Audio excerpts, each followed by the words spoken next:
Hello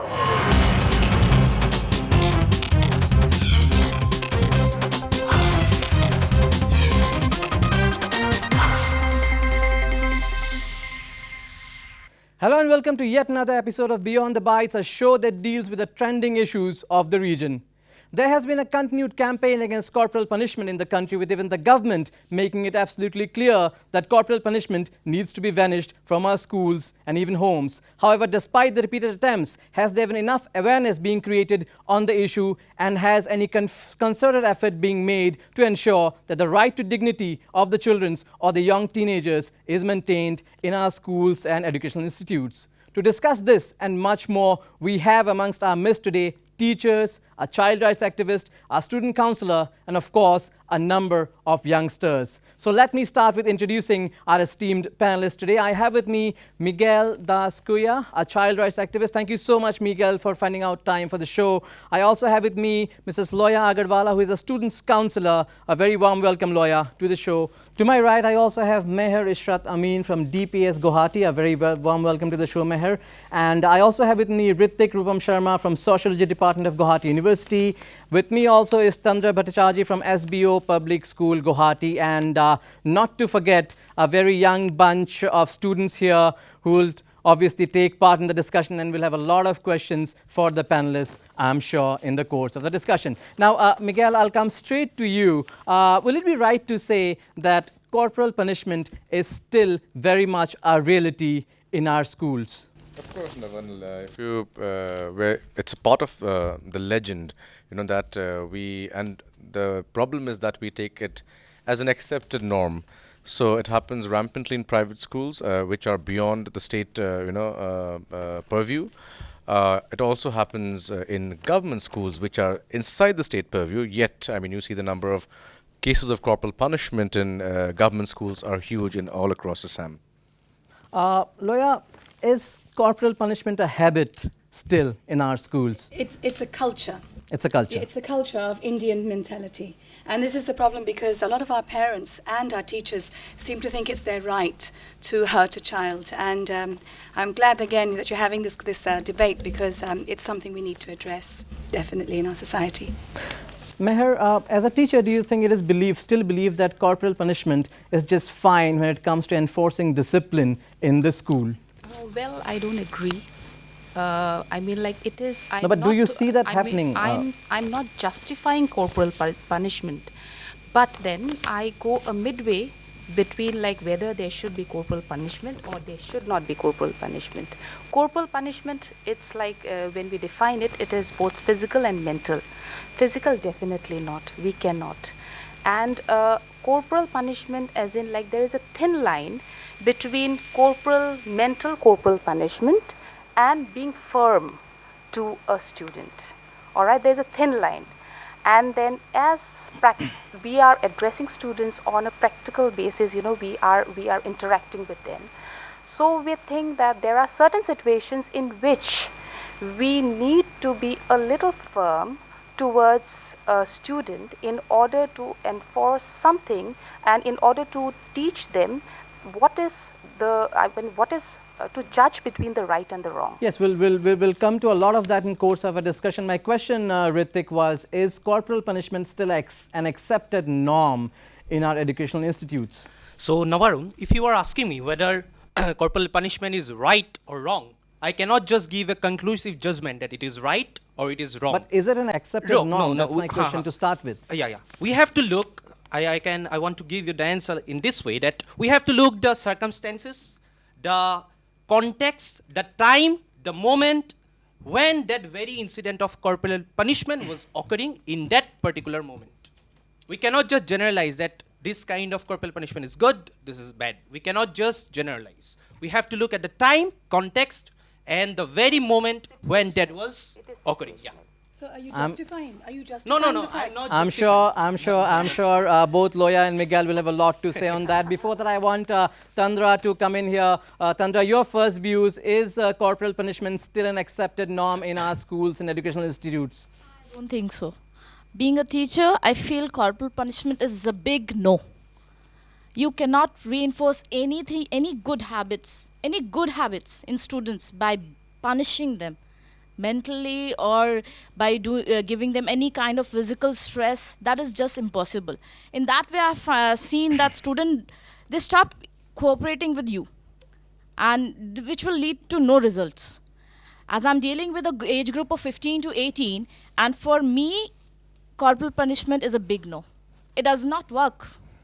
Well, Miguel, a teacher there saying corporal punishment doesn't work, but recent figures released last year says that close to 60% of our students do still face corporal punishment, which means it does very much exist. Yes, that's what I said earlier, that it of course exists. And the dangerous part is that we often accept it or find excuses to accept it as a culture that should be in place and as a requisite for disciplining children. And I think that should change if we were to reduce these numbers of children who are being victims of corporal punishment. Loya, what do you think is the biggest threat to eradicating corporal punishment, quote unquote? I think again, it's the societal thinking that is our biggest threat. We have to understand that earlier generations, they may have wielded the cane, but today's children are so different, and because they're brought up in a very, very different climate than we were brought up. And the suicide rates will vouch for this. India has the highest suicide rates of any country in the world in the age range between 19 and 24. So therefore, we have a problem. And our problem is that we are balancing two very opposites here. We have a cultural issue, as well as trying to keep up the demands with the modern world. And this is putting a lot of stress on our children. So it's this entire ideology that is causing the greatest threat to our children.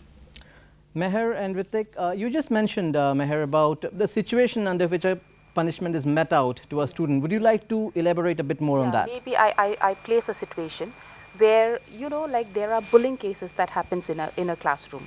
It often happens everywhere. There are bullying cases that a child bullying the other child, all right? Then of course, a teacher first would approach both the children, and then the person who is bullying is going, she or he is going to, give a proper advice to the child, and will tell him that this is not the way to behave with your classmate, right? But then it is again often seen that, this act again, it repeats. It repeats. The child often repeats that act. So, there should be some check on the wrongdoings of a child. And that always does not happen with those kind words and those light words. You agree with that, Miguel? Miguel Kuya, would you like to come in here? A little bit of firmness, will actually make that child alert that, yes, I need not repeat that action in future, because this is something wrong, and this is something which may end up in bringing in trouble. A little bit of spanking to keep the child alert, Miguel. No, not at all. I would completely exactly disagree. The issue is one, we need to understand that the discourses around the teacher deciding on what is good, what is bad, what is not right for the child, I think we have moved a little ahead of it, like I mentioned earlier as well. Now, that was the welfare perspective, okay? Now the perspective has shifted to a rights-based perspective. To children, if you, for the public to be more educated on it, children are now treated as individuals having their own set of rights. After 1989, when the United Nations passed the United Nations Convention on the Rights of the Child. So now children are not properties of adults, that adults in their whims and fancies will decide what is right, what is bad. No, I'm giving you the international law, basically. And it's not my own personal perspective. I'm setting the international law in front of you. So that is the law. So now, Article 19 of the Convention completely says that a child has a right to protection from all forms of violence, okay? Now, and adults, when they act towards any form of child welfare, it has to be in a way that protects all the rights of the children. So this is not like me saying or some some homemaker, some professional, some student giving opinions. It's the international law which should not be diverted from, one, in the first place. Secondly, when you're talking about a situation of bullying, one should understand the context. What we do, we often, at every level, in societal discussion, in public discussions, what we do, we are very quick to react. to situations, okay? It happens in all public spaces because of our lack of understanding into deeper issues. One, how many teachers actually do Sometimes you need understand? to be prompt with your actions. No, no, I mean, no, to prompt, stop no. Exactly, and that is you need to be very prompt No, with your it is, actions, it's because not- those are situations, I mean, like which can take any turn. No, you but know, so you have to be I'm very talking prompt about with your being more actions. sustainable here. And then, as you're talking about like the rights, the children take it as a shield nowadays, that they have No, the then rights. I completely, see, it is not about being shield. Here is where you're antagonizing the child. You're saying the child is the enemy here. We should not project that picture. I'm Shield, not saying everyone that. uses shield, by the way. Everyone uses different things as shields.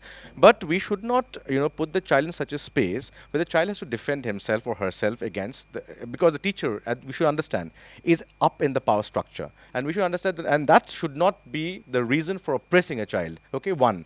Secondly, what I would like to add here is that why I was talking about not being prompt. Being prompt and taking decisions is a different thing.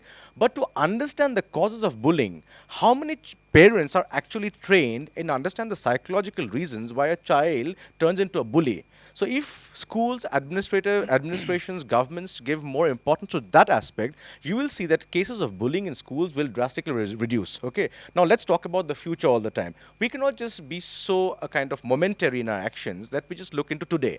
But the future, we have to see that in 10 years' time, schools should not have children who are bullies, So what happens while you're talking about parents coming up with teachers coming up with some action which can be for the betterment of the child? The perspective should be not to punish the child, on- but to make the child better, On So, this context, we have to look the intention of the teacher. What is the intention of the teacher? It is for the reform of the mistakes of the students, or to give him Punishment. the painful Exactly. experience Absolutely, of punishment. absolutely. That is the main thing we should look, the True. intention of the teacher. That is a very important point. And But you say sometimes- bullying workshops on bullying, everything, it's happening on a day-to-day Exactly, basis. I mean, like exactly. every schools are having workshops for parents as well as for students based on bullying and other such kind of things, which negative things which can which can bring certain obstacles to the smooth functioning of a school. Those things are done. Despite that, we face such situations in schools. The So that's challenges faced by the Challenges teachers, maintaining a still- class of still- 60 still alone, does exist. take prompt action, if you can call it action, quote unquote, to save the situation in the class. What does a teacher do? If I can have Tandra come in here. If I tell a child, don't do this, in front of me, he or she will not do. He will hide it from me. He will hide it from his or her parents and will do it. So here, what I need to do is make him or her understand why he is not supposed to do this. The reason of not bullying, and to try to understand that why at first place he or she is doing that. So that is very, very important. I feel so. Now, before we proceed further, it's very important that we separate two issues here. Of course, nobody would support something like corporal punishment. I'm sure all of us would be on the same page here. But then again, corporal punishment itself can be divided into two parts. One is physical harm, another is mental harassment. Now, as far as physical harm is concerned, there are clear terms, clear points. Okay, you can't flog a child, you can't cane a child, you can't hit a child, you can't punch a child. But is there perhaps the biggest challenge that the teachers face today is lack of clarity when it comes to so-called mental harassment, humiliation of students. exactly, Humiliation could be different for different individuals. They take it in a different Where do way. you draw the line there? No, Varun, I would like to answer this because that is the problem between this disconnect between social welfare and the education department. Now, teachers are what they have quasi-parental authority, and they spend most of the time with children. But you ask any of the teachers, most of the teachers in private schools and in government schools are completely unaware of the human rights of children and the nuances of children's rights. They're not trained in juvenile justice. They're not trained in any of child rights laws, regulations, or any other studies, researches which are done. Now, thereby, what you see, when they are talking about not understanding mental harassment or some forms of physical punishment, the National Commission for the Protection of Child Rights has clear guidelines on eliminating corporal punishment from schools. Now, unfortunately, I don't know whose fault it is. It might be the fault of the state or the education department or the social welfare department, the teachers are not made aware of it. There are alternative methods of child management which are there given by the National Commission for the Protection of Child Rights. But unfortunately, what happens now? The education department and the social welfare refuse to converge, and thereby you see Now- that a lot of teachers are not aware of it, nor are children aware of their own rights and in schools. So I want to add a point. It is not the severity of the punishment that deterred, but it is the inevitability of that punishment. This is the main thing. That how we are just giving them punishment. That how the punishment is, affecting their minds. We have to look at that. It's the longer term ramifications. Longer term, exactly. That is the problem. You see, children and parents are unaware of the long-term ramifications of any kind of physical punishment on a child.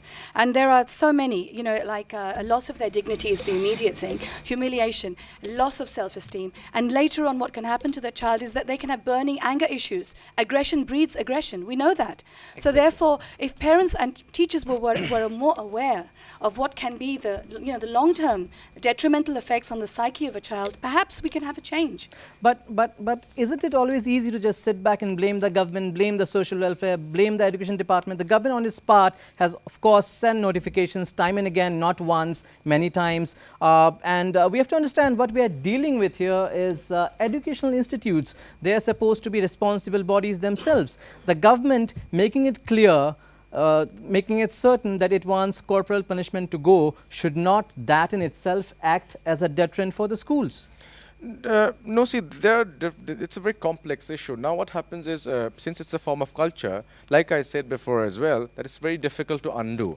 Now what happens is also you should understand the context. Now we hardly have any complaints on corporal punishment. Like parents come up to me and they would say that, okay, my child was thrashed in the school, so I was like, you want me to take action? They said, yes, but the name of the child should, the child's name should not come out. Now I ask why. Then they say that because the child will be harassed in school, the teachers will come, gang against the child. So there is the entire power, structure inside the school which keeps the child at the last mile. And for that reason, you won't see children, talking about corporal punishment issues. Now it is important that in schools themselves should do internal debates and discussions around these issues to kind of undo this culture of corporal punishment from inside the institutions. Now, while the government is giving notifications, the government also should have bodies that make the teachers accountable. Now, government, for example, though it is a government, system, the education system is huge, but the Right to Education Act completely bars corporal punishment, So now to hold those people accountable, to pull up those teachers. Now, teachers, like I said before in my earlier interview, teachers are equated with gods, right? Now, who will mess up with a god? Now, and the entire society, the entire culture will turn against you. Bigger role for teachers. I'm afraid we have to take a very short break at this juncture. Don't go anywhere. Lots more coming on in the other side.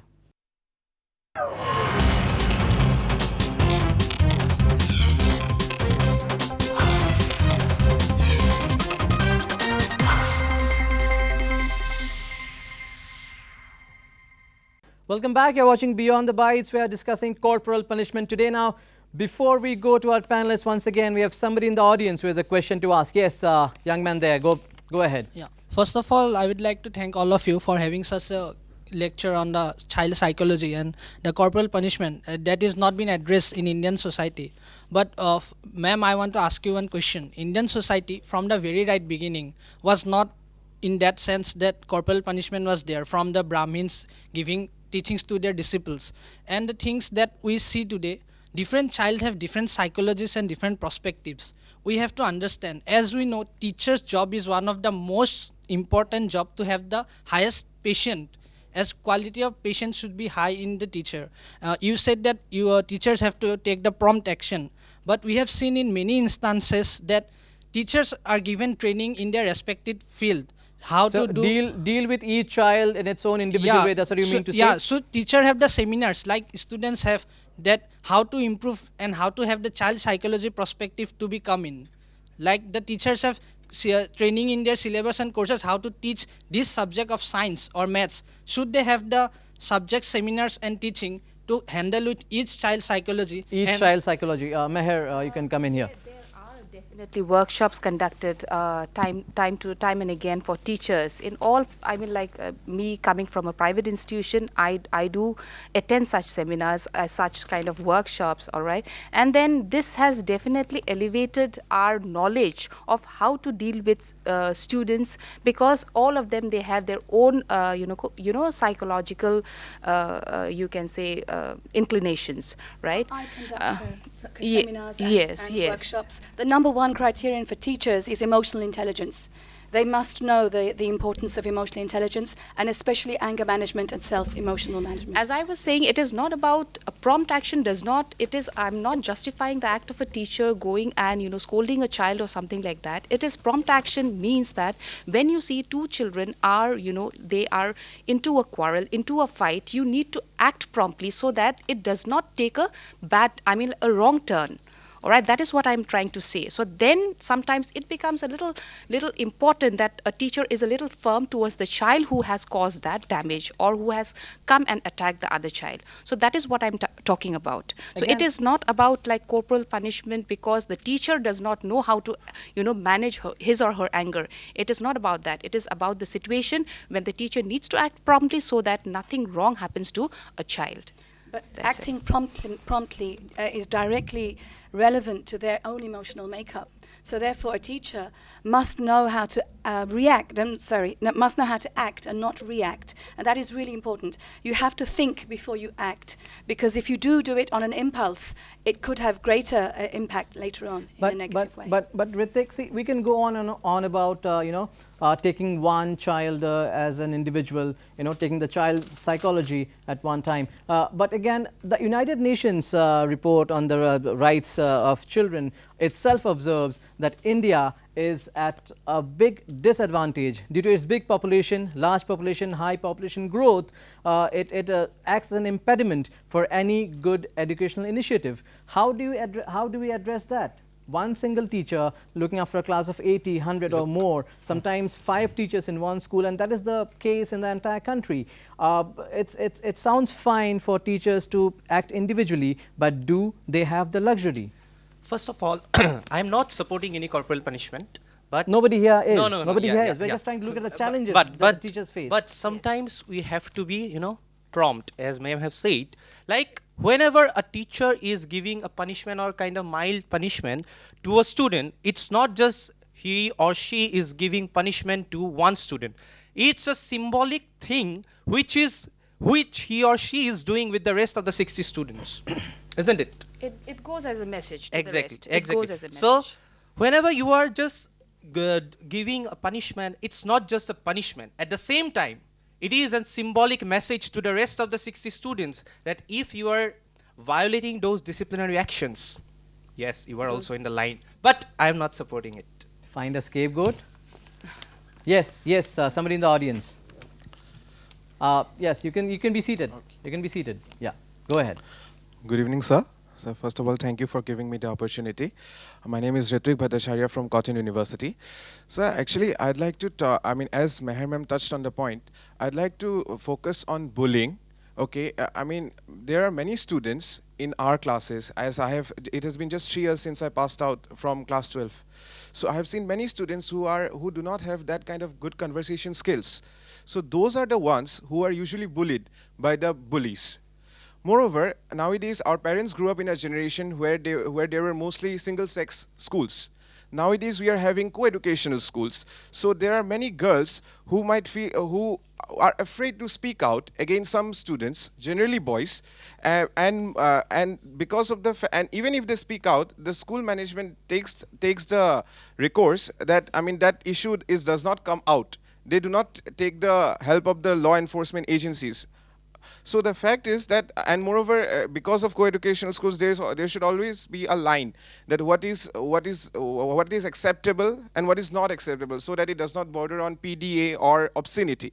So I'd like to conclude by saying that while corporal punishment is not acceptable, there should always be that fear that if some student is doing something which is totally wrong, they have that fear that they might even be rusticated from the institution for the rest of their life, and moreover they would not be taken in by any other institution as well. Thank Some you. kind of I would take it reformative forward, action is like- always. Yeah, always I Nika. mean, there are certain students, like, because of that trauma, they are unwilling to come to the school, you know. So so that kind of, there we should definitely have a check on those children who are causing that mental trauma to a child who's you know, willing to give up his or her education because of that. I mean, like, Is it a that case situation of- that is she it a case faces. Is it a case of bullying the bully, Miguel? No, I didn't get the point. As in, the thing is, one is to understand that's precisely why I say that one is to understand the complexities of child psychology and child behavior. See, this is a classic case of a child against a child, right? So different children coming from different context. Here, both are the victims, actually, I would say. Okay, so the school, while of course I am not discounting the fact that there should be disciplinary measures in school, like for example, you have timeout sessions, or you know that, okay, if you kind of hurt someone else, now these are positive lessons. If you hurt someone else, this is the timeout you will get, you know. But if you are trying to communicate to a child that I will hurt you if you hurt someone else, now that is a wrong message. Or But again, coming to that, Ritik, are schools, educational institutions facing a situation where a student is suspended for an act of indiscipline, and the student goes on to do something, hurt himself or herself, and the school is blamed eventually?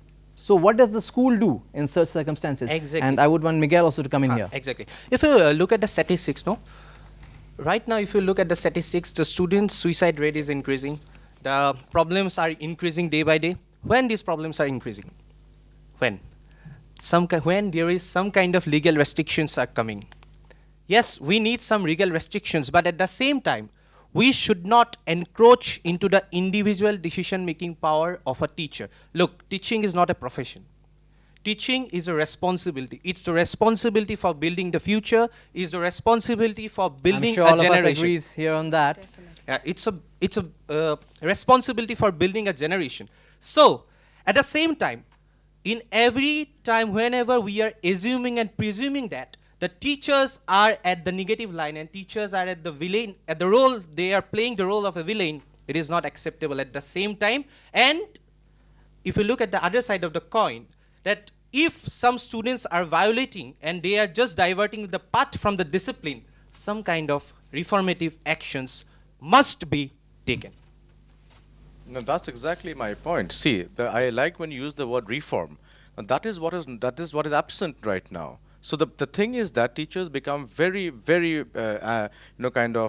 angry with children, you know. So anger is not the way to respond to it, one. You should have that perspective. Oh, okay, this child doing something wrong. Let me go and help both the children, the bully and the bullied, you know. So what happens is, if that is the perspective, we would have seen change. But the problem is, teachers become so violent and angry and frustrated with the child, which is absolutely detrimental. Now, currently, if you look at the statistics, if you look at schools, that is the kind of behavior teachers are meting out with children who have aberrations. Now, these, like I say, these aberrations can be for various purposes. You know, it can be it can be the context at home, it can be the community, the society. But teachers have to take like you said, teachers have a very responsible role, and in that role, teachers have to maintain that perspective that any child who actually deviates, then the teacher has the responsibility to reform that child and not to have an attitude of hatred towards that So child. Miguel, This aren't is the we point I want just to make. giving more focus on the schools, on the reformative and socialization process? What is the role of the home, the parents? Are we just neglecting them and just giving too much focus on the school and the teacher? No, I just talked about the context. So, I mean, like, for where example, the as bully in comes from his- maybe a family where there's a lot of domestic violence, you know. So we need to, of course, since the topic pertains to corporal punishment in schools, so I'm focusing on the school. Okay. But you cannot discount the role. Like, for example, if you look at a lot of case studies, I have done case studies myself of the trend from the context where bullies come out from. You see, most of them are dysfunctional families. Yes. You know, most Yes, of them definitely. in Sarva Shiksha Abhiyan schools, most of them belong to very poor families who have seen a huge amount of domestic violence in their homes. You know, so you see a lot of times this psychologically impacts a child, and thereby, the expressions, are mostly, aberrant, and especially with bullies. So I think, while talking about schools, families also have their own responsibility. But since the topic was with schools, so I'm putting the focus with teachers and with schools. Reformative actions, as he has said, like then, role of ma'am comes in actually. Like then we divert the children to the counselors. No. See, Yeah. going to counsel is different. But you yourself having that attitude that, oh my God, when you see a case of inherent bullying, you respond in a way, you see it as a problem. And the child as a problem child, so who needs extra help.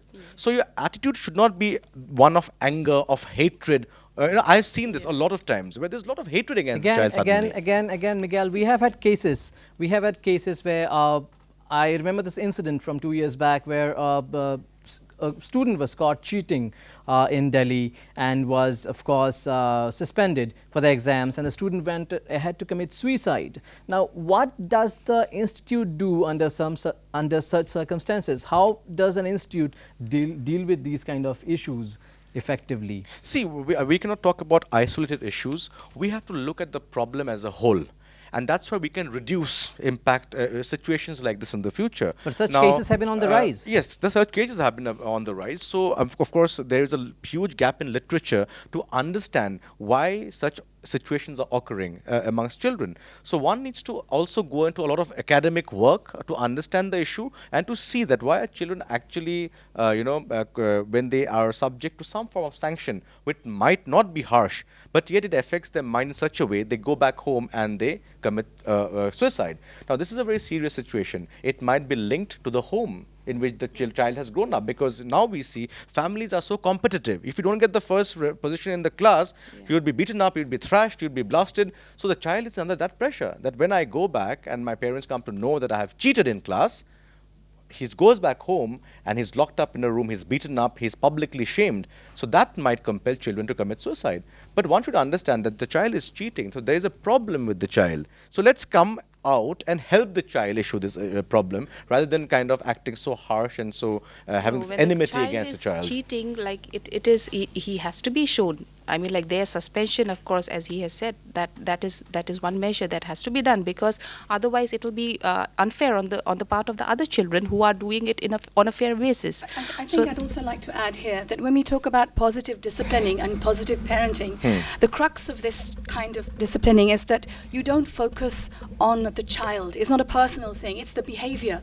So once you can focus on the cheating as behavior, as a behavioral problem, it doesn't become personalized. Our problem is that parents, the child feels humiliated, the child feels that it's a personal insult to the child's dignity, and so therefore it becomes manifested in the form of maybe even suicide, anything like that. But if you can focus on the act more than the child personally, that is the way forward in this kind of So it's a case of hate the crime, not the criminal. On this note, we'll take a very small break. Don't go anywhere, lots more coming up.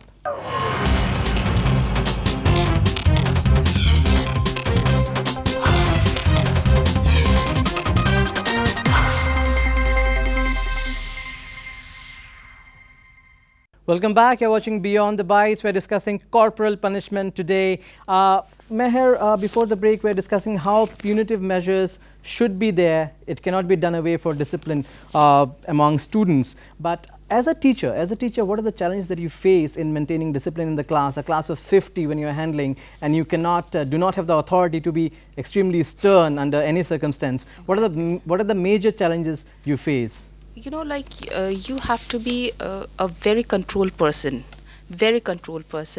but then at the same time you will, as you are delivering a lecture, you will find some person giggling, laughing, and then this becomes, it spreads like wildfire in the class. And so the situation there is kind of a volcanic situation where like the entire class is indisciplined. So these kinds of situations does arise on a day-to-day basis, but then we have to, again, as I say, like it's situational. There are different ways of dealing with such situations. I mean, sometimes it is definitely, we misunderstand that the difference between firmness and corporal punishment. That is where we go wrong, actually. Sometimes being firm is taken as corporal punishment, and Is then that so? that is Is why, that so, Miguel? I don't think so, because until and unless the child is actually, it affects the child in a way. It can be in the form of public humiliation, which affects the child psychologically. It can be in different forms. But if you know, if firmness, I mean, I have had teachers who were very firm to me, but I also had teachers who actually were treated me with hatred. So I remember all those teachers very negatively till now. No, it's but like- How do you firmness- differentiate that? How That do you is differentiate? firmness and differentiate? hatred. That See, is I- what How many? I- How many see, here you believe? not How many here in the understand audience the believe difference. firmness is equivalent almost to corporal punishment? No, firmness is not. It's not. But how do you differentiate?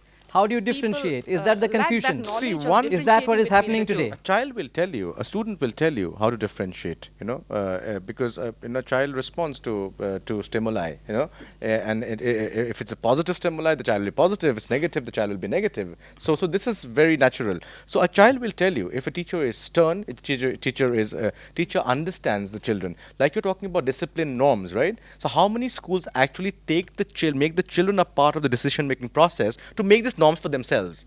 They just throw norms at you, So what happens is children often find these very conflicting with their ideologies, Like even their thoughts. I mean, like when it comes to suffrage, like children above adults above 18 and above are given the right to vote. So how do we, justify students, forming laws for themselves, making rules for themselves? No, that is the problem. You should understand that is the problem of the power structure. You're reinforcing the power structure. Now we have to dismantle it to come and to have conversations with children, and that's precisely why there is a special set of rights for children internationally. Now, and the reason that you stated, and the UN decided that no, this shall not carry on because children were always treated as properties, as extensions of household. But they have their own set of rights. We must respect that. And a child, by the way, also has a right to participation, which none of us can take away from the child.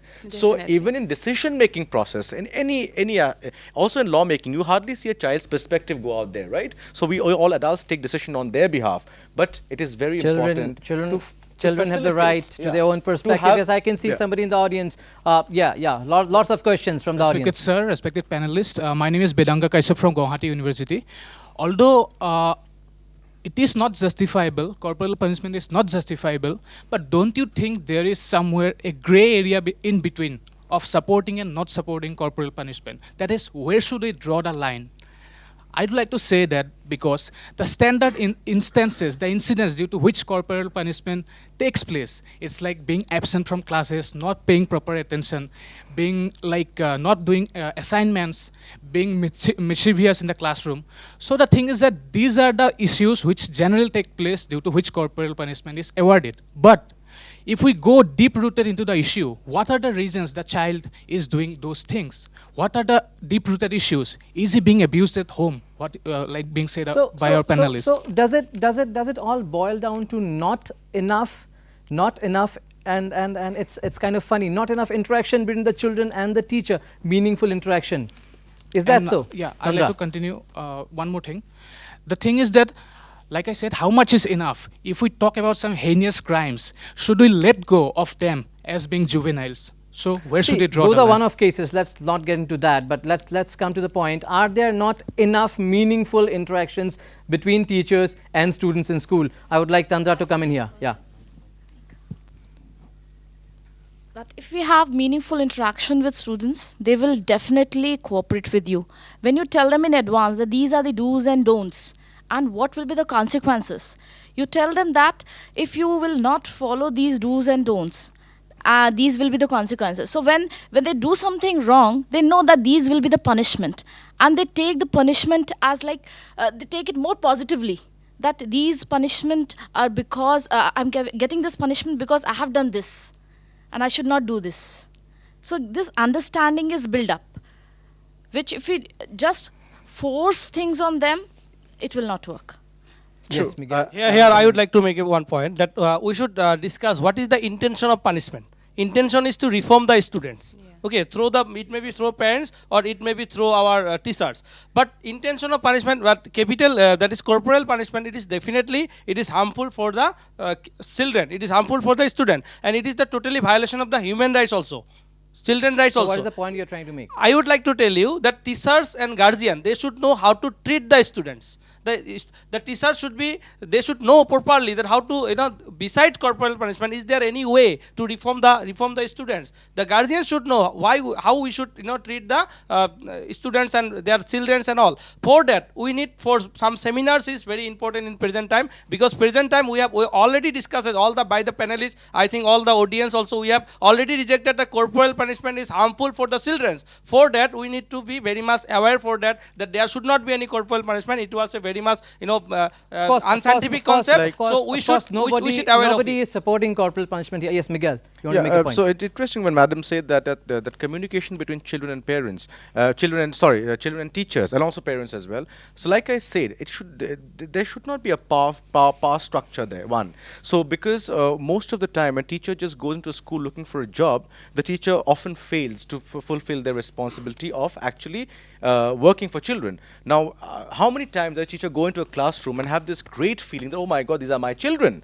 Or the other feeling where, oh my God, these are 60 children, I have to finish the course so that they get the highest of numbers. Now that is most often the perspective which needs to be changed. Here you are actually building citizens. You are actually preparing them for this great nation, and so that they contribute towards its growth. Now the perspective now is only to score the highest marks. Now that needs to change, and the connection between the children and the teacher should be at the same level, and not at the higher, should go to the higher parents structure. as well. I mean, like, Absolutely, with the it parents should- as well. yes. Yeah. See, it's a collective responsibility. And it is mutual. I mean, It's a like, we collective support each responsibility, other but and accordingly Absolutely. build a child. But let's face the reality. We are a country where the teachers are overburdened with the student-teacher ratio being abysmally poor.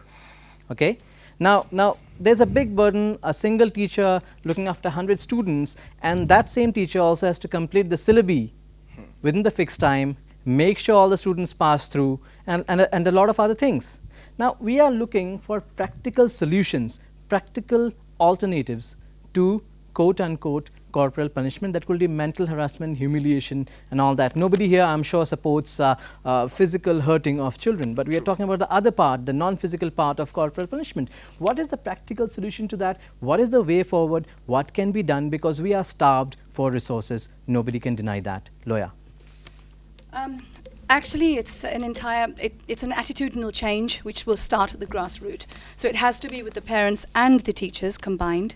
And then we have to look into other forms of strategy. See, physical punishment is momentary, and it will only be for the time period that disobedience happened. But afterwards, what happens is the child will most probably go back, because it's counterproductive.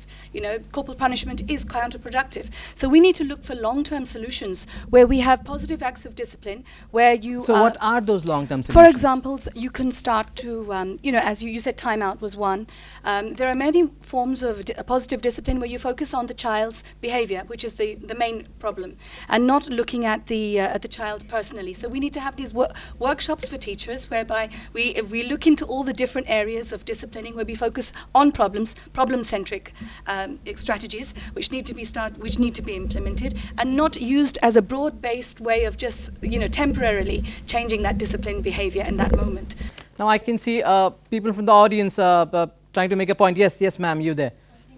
Question is for Rituk sir. Sir, you told about the symbolic message to the whole class. So my question is that, is the putting the child in the boundary of or the arena of the fear is the only solution? Can't the teacher stand as approach the student as a friend itself for the solution of the problem he is trying to create, or give the motivational speech to the whole class instead of keeping the child in the arena of the fear? Look, I am not supporting the corporal punishment, but at the same time we should remember that apart from the carrot, we need a symbolic stick also. That symbolic stick that I am talking about. The need for a symbolic stick. Symbolic stick. Not that physical symbolic stick. Yes. Somebody else has a question from the audience. Very quickly. We were talking about Reformation. So, like, about the bullies, and we trace back to their family's background. Like, they have been bullied in the family. There were many things going on. So, according to that, I would like to add, like, in students' life, okay, so if we trace back to the beginning, like from the nursery to KG classes, okay, so there we have to be their moral values teachings, okay, like we have moral values teaching, moral class lessons, but intentionally we don't have that feeling of moral teaching. We just come and we just absorb it, that we have to study it, we have to write it in the exam, but it should be like, no, we should learn it because we have to apply it in our lives. Practical learning, according to practical me, learning missing. And according to many of us, we think that moral values should be taught strongly in the schools. So this is a point I would like to add up in a broader sense, like it should be taken up in a broader sense, so if we take it in a broader sense, then the future bullies won't come. Moral Like, it values will be need more abolished. focus, practical learning, need of the hour. Thank Yes, you. ma'am. You have a point to make. Okay, few days back when I attended a merit ceremony, I happened to meet a kid. So I was asking her about the co-curricular activities she is interested in. She said she used to like dancing, but she left it because her dance teacher used to beat her for every wrong move. So my question is to Meher ma'am, like few moments back you said that there is a thin line where like you have to be firm with students at times. But I want to know, there is a very thin line between being firm and being harassed and to harass the kid. I want to ask you, who will define that line? Like it will vary from person to person. What might be firmness to you might be harassment for me. So who is going to define that line? Definitely. It is, as I say, it is very, very situational. It is very, very situational, and none of us are supporting corporal punishment. The case that you're referring to, it is totally physical corporal punishment that we are all against. So, yeah. Basically, Last what words we are discussing from is the audience. that, on the teacher's perspective, like in countries like Germany, where teacher is being paid highest in the salary bracket, but in India, the teacher are being paid the lowest or in the mid ranges. So basically, that creates a mind of angerness or anxiety in the mind of teacher. So first of all, some basics measures. Teacher should be given a high wage of salary. The second measures, they can have the parents-teachers meeting based on the psychological behavior of students rather than on results. They can attend the sessions and This is a seminars very right of the thing. students so that they can have their children perspective and views understand, and making them understand about the laws of child right protection and their international laws as So explained by Megan sir. it all boils down to coordination at all levels and rising awareness levels. Miguel, last word from you. What is the way forward? So I think first of all, we should have this complete blanket ban on any form of corporal punishment, be it physical, be it mental. Let's begin from somewhere. Get legislative thing passed, a law passed, which is actually pending in the Assam Assembly. So the Assam Assembly already has the corporal punishment for education institutions prohibition bill, which is gathering dust. I think we should all work towards getting that passed. One, let's begin from there. Secondly, very effectively implement the National Commission for the Protection of Child Rights guidelines on eliminating corporal punishment in schools, as mandated by the government as well. A Minister of Women and Child. Let's have special monitoring committees. Let's have corporal punishment monitoring committees. And in fact, the NCPCR guidelines also mention alternative ways of disciplining children. So we can, because the important part is that teachers should also know how to alternatively, discipline or manage children without actually resorting to any form of violence, that be it physical or mental. Loya, encouraging a self-learning culture, do you think that is also a way forward? Absolutely, I do. I just wanted to tell you a little incident that happened with a child I was counseling. He told me that he was beaten by his father the night before with the buckle of his father's belt. And I saw a wound on his skin. And I asked him, how do you feel? And his answer to me was, and I'm going to speak in Assamese, he said, Maribo to lagibo, nohole moi keneke dangor hom. This is the crux of where we need to change. Our children are millennial children. They are not what we used to be. So therefore, everything needs to be undone. Everything needs to be undone. If we need a harmonious situation between our children and our parents and our teachers, our entire culture has to change. And it starts at the grassroots level. We must insist that our children are being respected, and we are making them understand why we behave in a particular way. And that does not mean corporal punishment, because that in the long run is highly, highly detrimental to the child's psyche. Meher, as a teacher, how do you handle things going forward?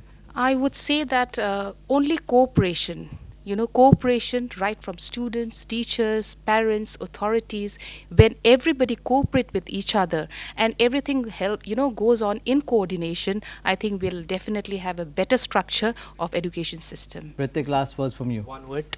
Without questioning the sanctity of the profession of the teaching, some kind of reformative measures should be introduced in the practical field. Tandra, if you can have the last words on this very quickly. Being positive, student, teacher, everyone, that's very important. We are like, being a teacher, we want our students to be successful. That student should know. They should look at us like that. That will help both student and the teacher. So if we can sum it up safely here, an improved teacher-student relationship can go a long way in actually practically banishing corporal punishment from our educational institutes. On that note, we take your leave today. Tune in next week at the same time for another episode of Beyond the Bites. Till then, stay well, stay safe.